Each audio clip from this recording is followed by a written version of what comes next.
Hello प्यारे बच्चों, क्या हाल चाल आप सभी के डियर स्टूडेंट्स। नवदीप सर की फिजिक्स की क्लास में आप सभी का स्वागत है प्यारे बच्चों। तो देखिए प्यारे बच्चों, अपने बीएससी फर्स्ट ईयर की क्लासिकल मैकेनिक्स वाली बुक कर रहे थे और इसमें अपने जो टॉपिक है वो आज का टॉपिक है गैलीलियन ट्रांसफॉर्मेशन। ठीक है, जो कि एक बहुत ही इंपॉर्टेंट टॉपिक है और एग्जाम के लिए आज से भी मोस्ट इंपॉर्टेंट टॉपिक है इस यूनिट से। मतलब यहाँ से क्वेश्चन पक्का आता है हर एक साल। ठीक है, चाहे उसके और में कोई आए, लेकिन एक क्वेश्चन यहाँ से बनता ही बनता है और छोटे क्वेश्चन बनने के भी काफ़ी चांस होते हैं। तो इसमें जो टॉपिक है, अपने सब टॉपिक हैं वो देख लो। गैलीलियन ट्रांसफॉर्मेशन एक बड़ा टॉपिक है, इसके अंदर 8-10 टॉपिक आ जाएंगे। तो आज अपने दो टॉपिक करेंगे, when both frames are initially coincident and when both frames are not coincident initially.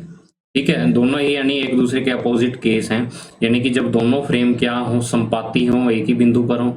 और हिंदी मीडियम में दूसरा पॉइंट है, जब दोनों फ्रेम है वो क्या है, संपाती न हो। फ्रेम मतलब निर्देश तंत्र। तो बहुत ही अच्छे तरीके से आपको समझना है। 2-3 दिन क्लास नहीं हो पाई, 2-3 दिनों के बाद आ रहा हूं मैं। तो चलिए बच्चों, स्टार्ट करते हैं आज की वीडियो एक नई एनर्जी के साथ। तो देखिए बच्चों, गैलीलियन ट्रांसफॉर्मेशन, गैलीलियन रूपांतरण, ठीक है, हिंदी में बोल देते हैं गैलीलियन, यानी कि एक साइंटिस्ट के नाम पर ही इसका नाम रखा हुआ है। और एक्चुअल में ये है कि आप सोचोगे कि सर ये चीजें है क्या जो ट्रांसफॉर्मेशन वगैरह कर रहे हैं अपने। तो जब से अपने ये चैप्टर स्टार्ट हुआ है तब से अपने ट्रांसफॉर्मेशन कर रहे हैं, ये तो पता है अपने को। और ट्रांसफॉर्मेशन में होता क्या है ये भी आपको पता है। क्या होता है कि अपने को दो फ्रेम दिए होते हैं, निर्देश तंत्र दिए होते हैं। एक में अपने को निर्देशांकों के मान दिए होते हैं और दूसरे में निर्देशांकों के मान पहले के रूप में अपने को निकालने पड़ते हैं।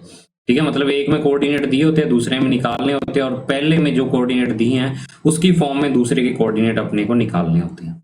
तो अब गैलीलियन ट्रांसफॉर्मेशन क्या है कि आज के जो टॉपिक है वैसे जो आपने पीछे टॉपिक पढ़े हुए हैं उसके जैसे ही हैं, लेकिन गैलीलियन ट्रांसफॉर्मेशन में इनको एक तरह से व्यवस्थित कर दिया और इसके अंदर काफी सारे टॉपिक और ऐड कर दिए। ठीक है, और एक चीज मैं आपको और बता दूं कि आपने थोड़ा बहुत पढ़ा होगा रिलेटिव थ्योरी ऑफ रिलेटिविटी के बारे में, सापेक्षिकता का सिद्धांत जो कि आइंस्टीन ने दिया था। ठीक है, तो वो सिद्धांत है वो आगे इसी से आगे बढ़ेगा। ये क्या है कि ये सापेक्षिकता का सिद्धांत यानी थ्योरी ऑफ रिलेटिविटी एक तरीके से क्या है, जो पुरानी न्यूटोनियन मैकेनिक्स जिसको अपने क्लासिकल मैकेनिक्स बोल देते हैं, सन 1900 से पहले वाली जो फिजिक्स थी उसमें यानी कि थ्योरी ऑफ रिलेटिविटी के बारे में क्या विचार है वो अपने को गैलीलियन ट्रांसफॉर्मेशन से पता लगते हैं।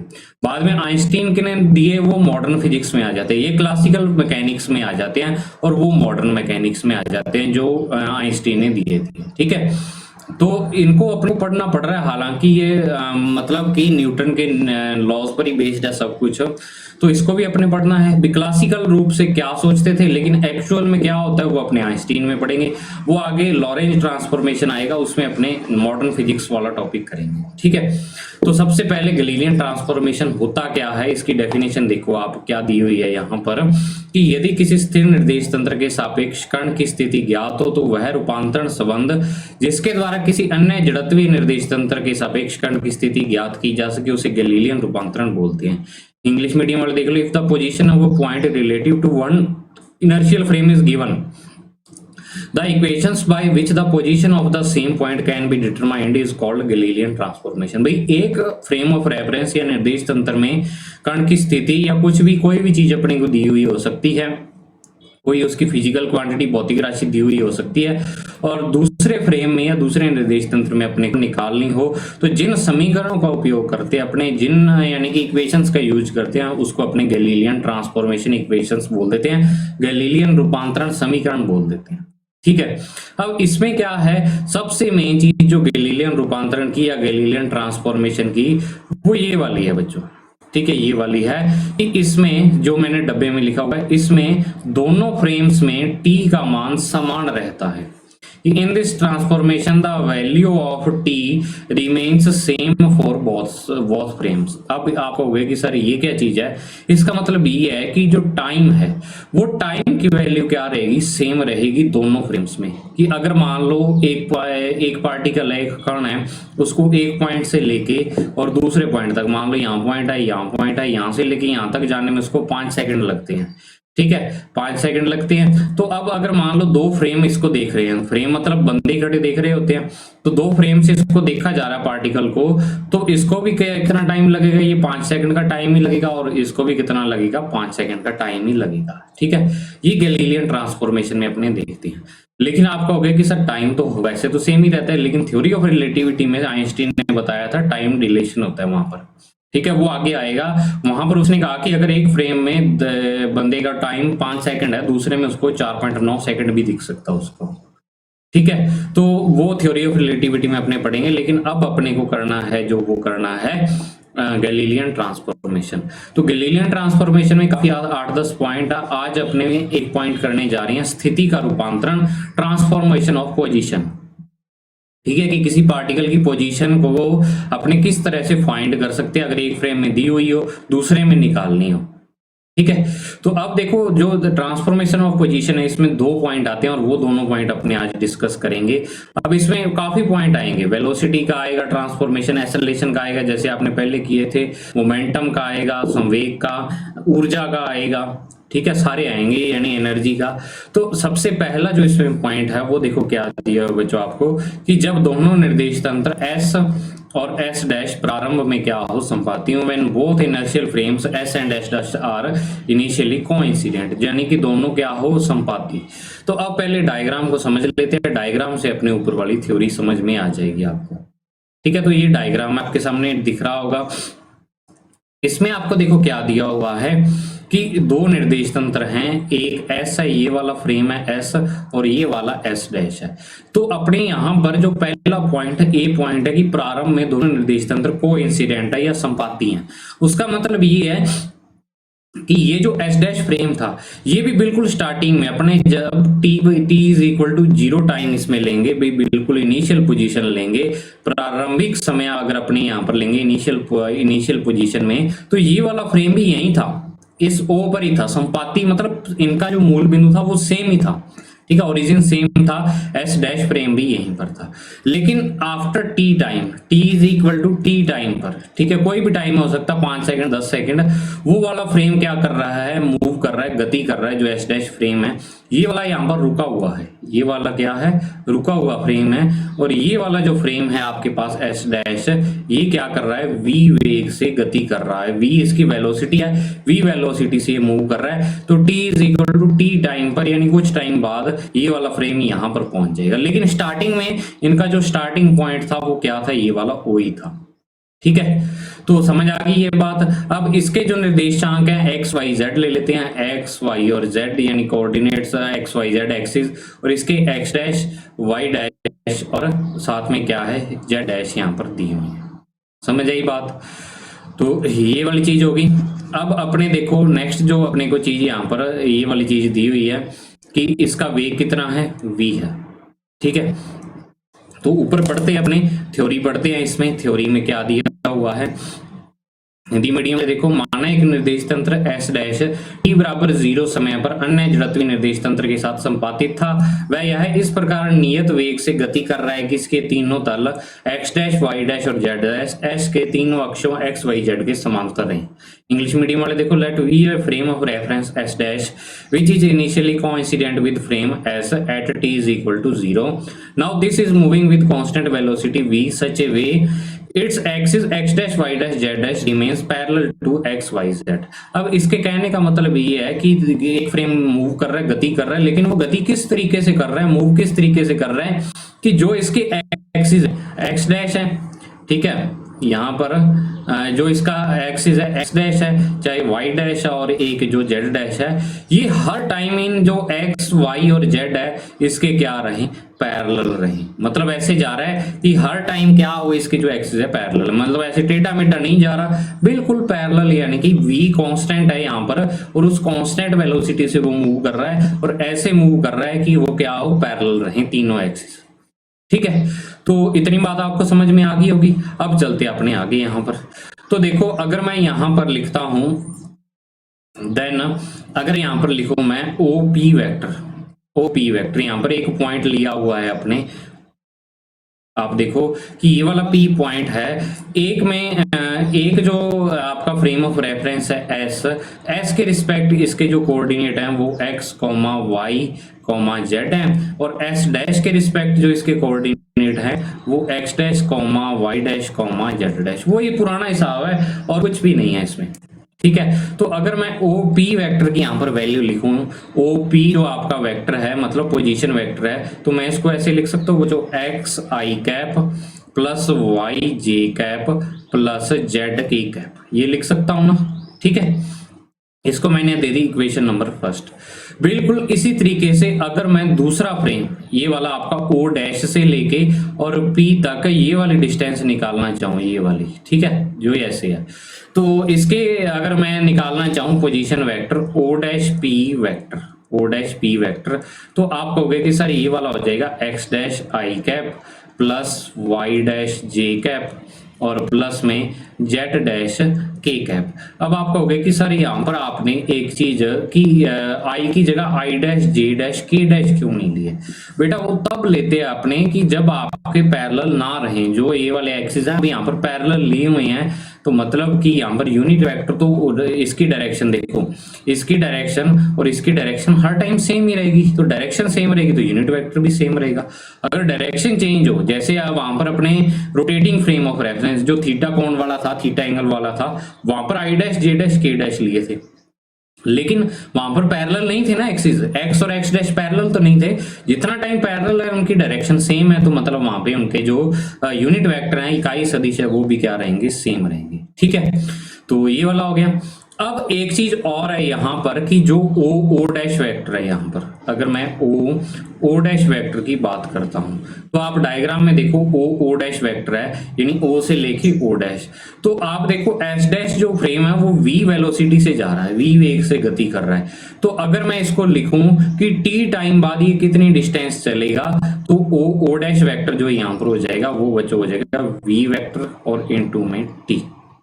ठीक है, v वेक्टर इनटू में क्या हो जाएगा, t यहां पर हो जाएगा। समझ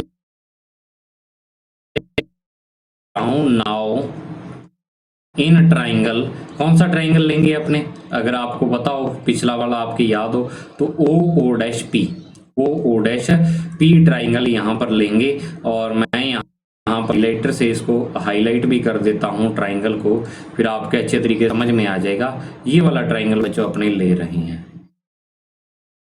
ठीक है, अंदाजा हो गया होगा आपको ओ डैश पी।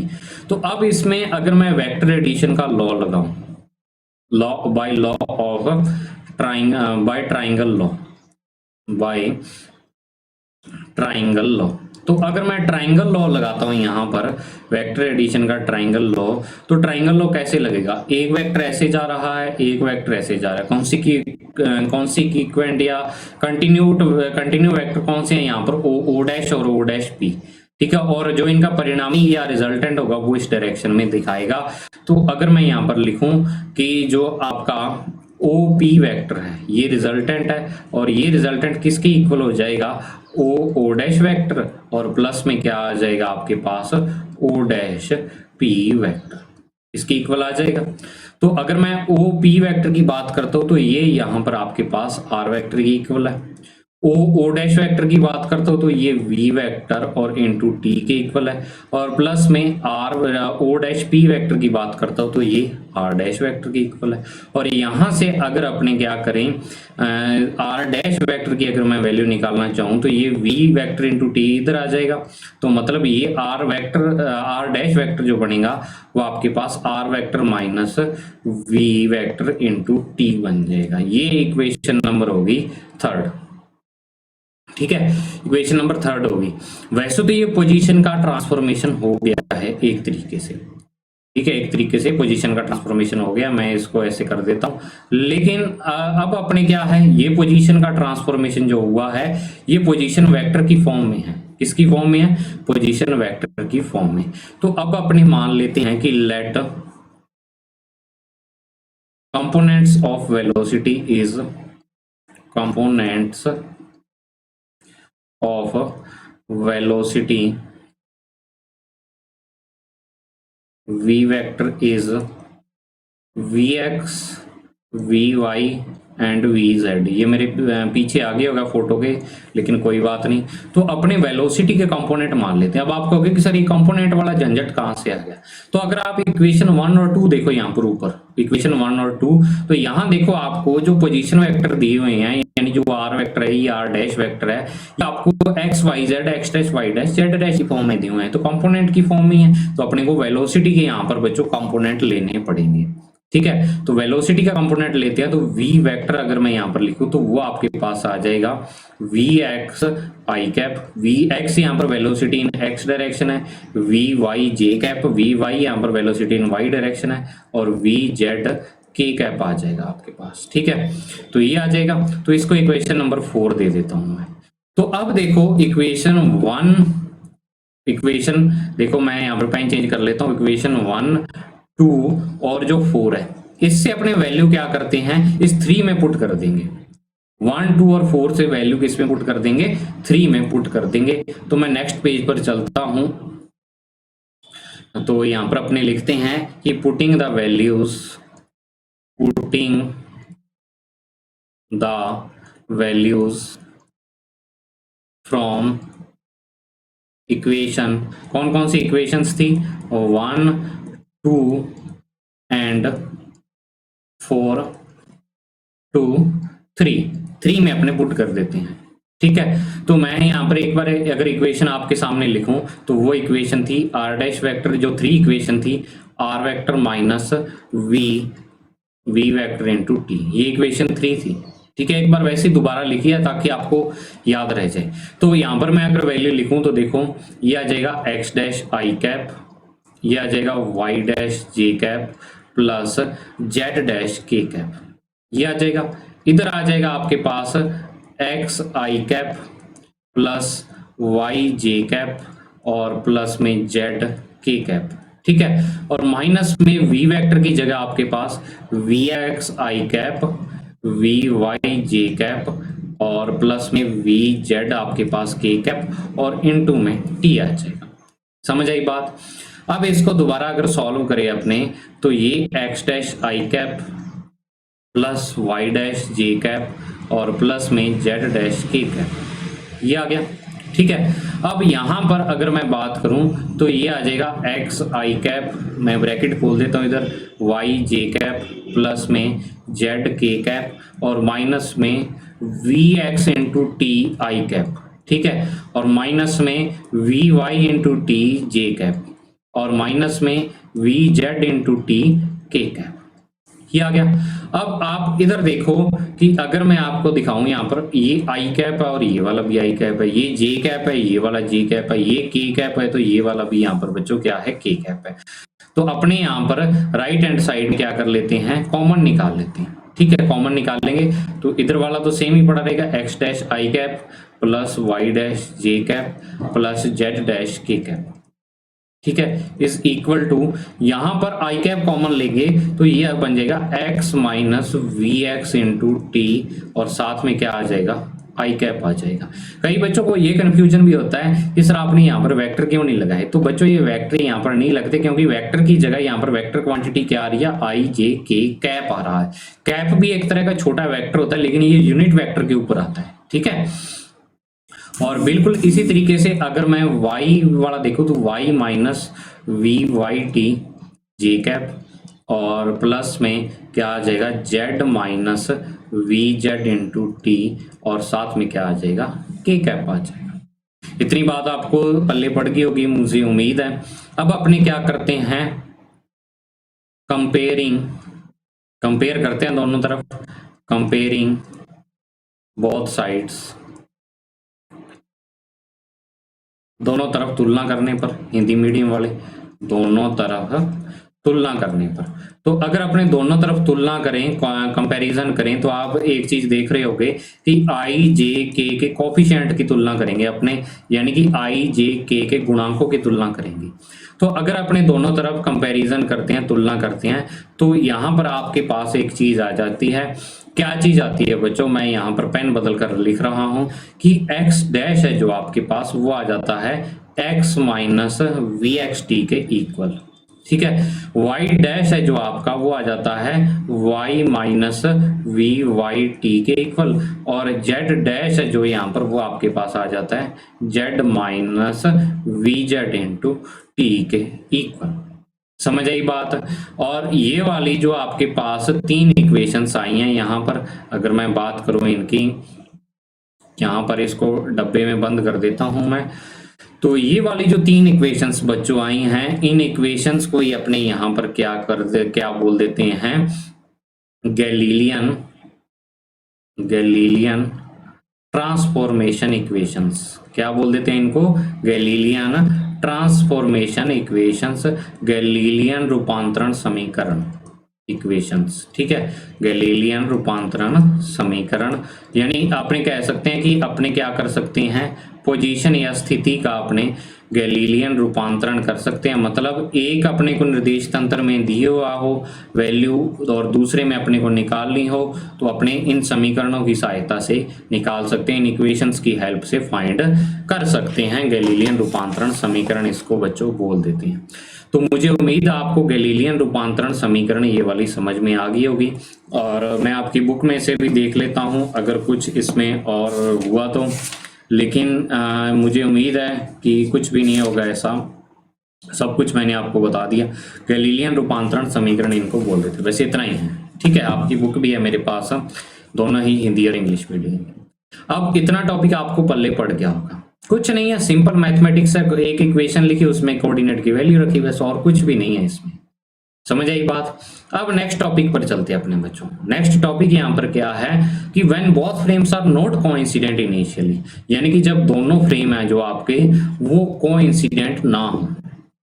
ठीक है, तो इसको पहले डायग्राम से समझो भाई, इसमें अब क्या दिया हुआ है। ठीक है ना, बहुत सारे बच्चों को इसमें कंफ्यूजन है, कई बच्चों के कमेंट भी आए थे मेरे पास कि सर ये क्या चीज है। देखो आपके पास एस फ्रेम है, ये एस फ्रेम है, ये वाला फ्रेम एस डैश है और ये वाला भी एस डैश ही है। अब आप कहोगे कि सर इसमें तीन फ्रेम कैसे हैं। ठीक है, तो यहां पर एक चीज एक्स्ट्रा और आ गई है। देखो क्या है कि एक जो पॉइंट है ऊपर आप देखो कि जब दोनों निर्देश तंत्र प्रारंभ में संपाती न हो, when both frames are not coincident initially, तो इसका मतलब ये है कि जो आपके फ्रेम है, दोनों ही फ्रेम है, वो प्रारंभ में संपाती नहीं थे। देखो पिछला टॉपिक था उसमें मैंने आपको बताया था कि एक टाइम अगर अपने t is equal to 0 time लें तो उस टाइम पर ये वाला जो o डैश पॉइंट था इस फ्रेम का, एस डैश वाला o डैश, वो यहीं पे था, यहीं से t टाइम बाद आगे चला गया। लेकिन इसमें पता क्या है, इसमें आपका थोड़ा सा चेंज है। इसमें आपका जो t is equal to 0 time पे एस डैश वाला फ्रेम था वो यहीं पर था, t is equal to 0 time पर। अब वो प्रारंभ में वो पॉइंट पर नहीं था, इसके ऊपर नहीं था। ठीक है, वो स्टार्टिंग में यही था और कुछ टाइम यानी टी टाइम पर टी समय पर ये वाला जो फ्रेम है वो गति करता हुआ यहां तक चला गया।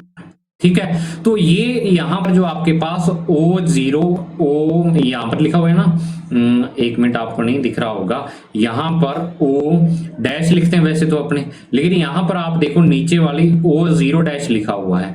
0 का मतलब यानी t is equal to 0 time पर ये वाला फ्रेम यहीं पर था, है O डैश, ये भी O डैश है, लेकिन ये वाला जो सिंबल 0 है ना, ये बता रहा है अपने को कि t is equal to 0 time पर ये यहां पर था। ठीक है, फ्रेम था जो, तो थोड़ा सा चेंज आ गया इसमें। अब अपने को यानी तीन चीजें जो दिख रही है, इसका मतलब ये है, एक फ्रेम S है, दूसरा S डैश है, वो t is equal to 0 time पे यहाँ पे था और t टाइम पे यहाँ पर पहुंच गया। तो अब vt जो डिस्टेंस होगी वो ये वाली होगी। ठीक है, अगर मैं आपको पेन चेंज करके दिखाऊं तो ये वाली जो डिस्टेंस है यहाँ पर, ये क्या हो जाएगी, अब vt डिस्टेंस हो जाएगी। ठीक है, और स्टार्टिंग वाली डिस्टेंस अपने मान लेते हैं कि कितनी थी कि r0 थी। ये वाली डिस्टेंस यहाँ पर क्या आ गई बच्चों, एक्स्ट्रा आ गई है। क्या आ गई है, एक्स्ट्रा डिस्टेंस यहाँ पर बच्चों ये वाली आ गई है। तो अब अपने को क्या करना है, वही गैलीलियन ट्रांसफॉर्मेशन इक्वेशन निकालनी है। तो वो गैलीलियन ट्रांसफॉर्मेशन इक्वेशन अपने को इसके लिए फाइंड करनी है। तो t इज इक्वल टू 0, जो चीजें चाहिए t टाइम पर यहाँ पर पहुंच गया है। तो एक बार डायग्राम आप और देख लो, आपको O से लेके और ये वाला जो P पॉइंट है, अब इसमें भी मैं लिख देता हूँ, S में जो इसके कोऑर्डिनेट है x y z है, और S डैश में जो इसके कोऑर्डिनेट है वही x dash y dash z dash है। ठीक है। तो जो OP वेक्टर है यहाँ पर वो बिल्कुल सेम ही यहाँ पर R वेक्टर के इक्वल आ जाएगा। जो आपका O'P वेक्टर है ये आपका R' वेक्टर के इक्वल आ गया ना, यहाँ पर ये R' वेक्टर है यहाँ पर, और जो ये वाली डिस्टेंस है ये यहाँ पर VT आ गई है, लेकिन जो ये डिस्टेंस है यहाँ पर R0 ये इसमें फालतू आ गई है बस, ठीक है ना। तो करना वैसा ही है लेकिन थोड़ा सा चेंज हो जाएगा। यहाँ पर मैं इसको रफ कर देता हूँ थोड़ा सा, ये देखो आप। अब अपने यहाँ पर देख लेते हैं कि जो ऊपर वाले सॉरी थ्योरी पढ़ लेते हैं थोड़ी सी, कि माना एक निर्देश तंत्र S डैश का t बराबर 0 पर समय पर जड़त्वीय निर्देश तंत्र S के सापेक्ष स्थिति सदिश R0 वेक्टर है। ये वाला एक्स्ट्रा आ गया यहाँ पर। Let the position vector of a frame S dash at t is equal to 0 with respect to S is R0 vector. और यदि यह नियत वेग v से गति कर रहा है तो t समय बाद इसकी अपनी प्रारंभिक स्थिति से दूरी, it is moving with constant velocity v vector then its distance from its initial position after t time is.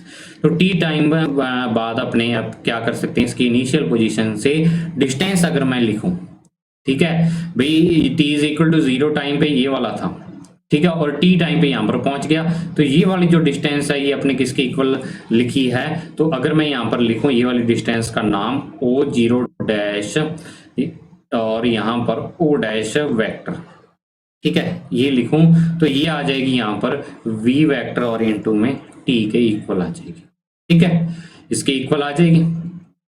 ये इक्वेशन नंबर होगी फर्स्ट। दूसरी अपने यहाँ पर लिख लेते हैं कि जो OP वेक्टर है, जो आपका OP वेक्टर है वो आपका वही है यहाँ पर xi cap plus yj cap plus zk cap, और इसको अपने वैसे क्या लिखते हैं R वेक्टर के इक्वल लिखा हुआ है यहाँ पर, इसको इक्वेशन 2 दे दो। बिल्कुल इसी तरीके से अगर O'P वेक्टर की बात करता हूँ तो ये x' cap plus y' cap और प्लस में z' कैप आ जाएगा, और ये R' वेक्टर के इक्वल आ जाएगा। इक्वेशन नंबर 3 दे देंगे।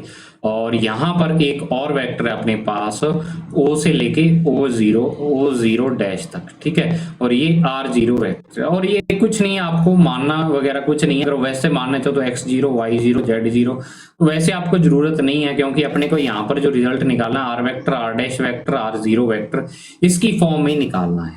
समझ आई बात। तो अब यहाँ पर बच्चों ट्राइंगल नहीं बन रहा, यहां पर क्या है, ट्राइंगल नहीं बन रहा, क्या बन रहा है यहाँ पर एक पॉलीगन बन रहा है। पॉलीगन मतलब बहुभुज बन रहा है।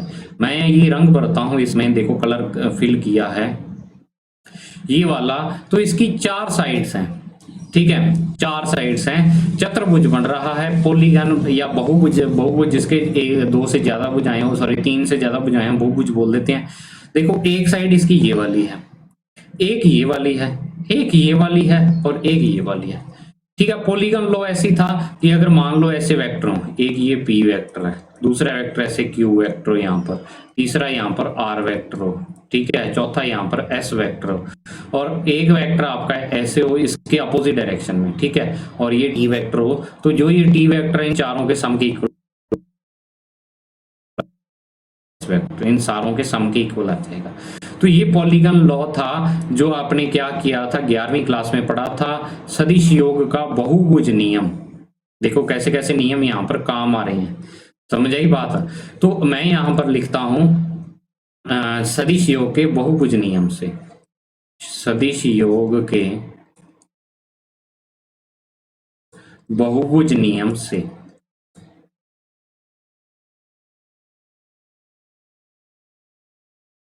by polygon law of vector addition, polygon law of vector addition, ठीक है। तो पॉलीगन लॉ क्या था कि पॉलीगन लॉ अपने को कहता है कि जो लगातार वेक्टर्स हैं, जो यानी कि कंटिन्यू है वेक्टर बिल्कुल, वो क्या करो आप, पॉलीगन लॉ अपने को बोलता है कि वो कंटिन्यू वेक्टर्स जो आपने लिए हुए हैं वो तीनों तो रखो एक साइड में, और जो उनके अपोजिट वेक्टर है उसको रखो दूसरी साइड में। तीनों का सम क्या आ जाएगा, उस चौथे के क्या आ जाएगा, इक्वल आ जाएगा।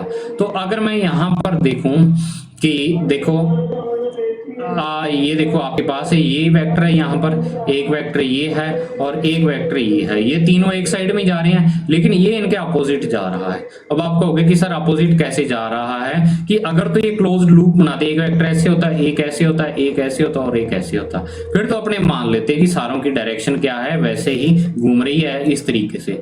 लेकिन अब देखो क्या हो गया, तीन वेक्टर ऐसे जा रहे हैं, एक ऐसे जा रहा है, एक ऐसे जा रहा है, एक ऐसे जा रहा है, अगला ऐसे जाना चाहिए था, लेकिन अगला वेक्टर यहाँ पर ऐसे ना जाके क्या जा रहा है, ऐसे जा रहा है। ठीक है, मेरी फोटो के पीछे आ गया होगा, मुझे ध्यान ही नहीं रहता ये वाली, चलो कोई बात, ठीक है ना। तो ये चीज आ गई। तो अगर मैं यहाँ पर पॉलीगन लॉ यहाँ पर लगाता हूं, तो पॉलीगन लॉ देखो कैसे लगाऊंगा, ओ पी वेक्टर लिखता हूं मैं यहाँ पर, जो रिजल्टेंट है इनका, ठीक है, वो किसके इक्वल आ जाएगा, O zero dash vector, plus में क्या आ जाएगा, ओ जीरो डैश और ओ वेक्टर, और लास्ट में क्या आ जाएगा, सॉरी ओ डैश यहाँ पर, और लास्ट में आ जाएगा O dash into P vector, इसके इक्वल आ जाएगा। ठीक है, तो आप देखो ओ पी वेक्टर यहाँ पर आपका आर वेक्टर की इक्वल है ना, इक्वल आर वेक्टर के। O dash vector, sorry O zero dash vector है जो यहाँ आपका, वो आर जीरो वेक्टर के इक्वल है। ठीक है, प्लस में ये वाला वेक्टर आपका देखो ऊपर से लिख रहा हूं मैं, ऊपर जो इक्वेशंस थी 1 2 3 और 4 इक्वेशंस वी टी के इक्वल है, और ये वाला आपका R dash vector, sorry R one लिख दिया मैंने, यहां पर आर डैश वेक्टर की इक्वल आ जाएगा। तो अपने को वैल्यू किसकी निकालनी होती है, लास्ट में आर डैश वेक्टर की निकालनी होती है। तो यहां से अगर मैं आर डैश वेक्टर की वैल्यू निकालूं तो ये आपके पास आ जाएगा आर वेक्टर और माइनस में आर जीरो वेक्टर, क्योंकि ये आर जीरो उधर चला जाएगा, और माइनस में वी वेक्टर इंटू में टी आ जाएगा, वी वेक्टर इंटू में टी आ गया। और अगर मैं इसको सही करके लिखूं तो ये आर डैश वेक्टर, सॉरी मैं आर वन लिख देता हूं, इसको काट के डैश कर लेना, तो R dash vector is equal to आपके पास आ जाएगा आर वेक्टर, और यहां से माइनस कॉमन ले लेता हूं, तो ये आर जीरो वेक्टर और प्लस में आपका वी वेक्टर इंटू में टी आ गया। और यही आपके पास बच्चों क्या है, लास्ट में फाइनल रिजल्ट है। यही अपने क्या है, ट्रांसफॉर्म इक्वेशंस हैं। अब ये ट्रांसफॉर्म इक्वेशंस कब हैं, when both frames S and S dash are not coincident, not coincident, ठीक है, कोइंसिडेंट, सॉरी एक चीज यहाँ पर इसको ऐसे लिखी हुई है, मैंने गलत लिख दिया यहाँ पर, वैसे तो ये भी सही है लेकिन माइनस प्लस का ही खेल है। इन्होंने जो आपकी बुक वाला ने पता क्या लिखा हुआ है यहाँ पर, कि ऐसे दिया हुआ है, ठीक है, इन दोनों को पहले रख दिया और माइनस में वी वेक्टर इनटू टी बाद में रख दिया, ब्रैकेट पहले लगा दिया, लास्ट वालों पर नहीं लगाया, पहले वालों पर लगाया, कि जब आपके एस व एस डैश क्या है, संपाती नहीं है, क्या है, संपाती नहीं है, मतलब कि स्टार्टिंग में उसी पॉइंट से स्टार्ट नहीं हो रही है। तो ये वाली आपकी इक्वेशन आ गई transformation equation, Galilean transformation equations. तो ये मतलब बच्चे आपके थे 2 टॉपिक, और मैं थोड़ा टाइम लेके इस कारण समझाता हूँ कि आपको अच्छे तरीके से समझ आ जाए। मुझे उम्मीद है आपको समझ आ गए होंगे। एक में ट्राइंगल लॉ लगाना है, एक में पॉलीगन लॉ, एक में त्रिभुज नियम, एक में बहुभुज नियम आपको लगाना है, और वैल्यूज ये वाली फाइंड करनी है यहाँ, ठीक है। अब नेक्स्ट वीडियो में अपने से आगे के टॉपिक डिस्कस करेंगे, वेलोसिटी, एक्सेलरेशन, फोर्स का ट्रांसफॉर्मेशन इक्वेशन, ट्रांसफॉर्मेशन इक्वेशन ही चलेगी अब, ठीक है ना। गैलीलियन ट्रांसफॉर्मेशन इक्वेशन अपने को फाइंड करनी होगी, अलग अलग फिजिकल क्वांटिटी, अलग अलग भौतिक राशियों के लिए। आज की वीडियो में बच्चों इतना ही, मिलते हैं नेक्स्ट वीडियो में, तब तक के लिए thank you, have a nice day. और अगर आपको अच्छी लगे वीडियो तो आगे प्लीज जरूर शेयर करना अपने फ्रेंड्स के साथ, और इसी तरीके से आपको इस तरह से अच्छी अच्छी वीडियो मिलती रहेंगी। Thank you, have a nice day प्यारे बच्चों।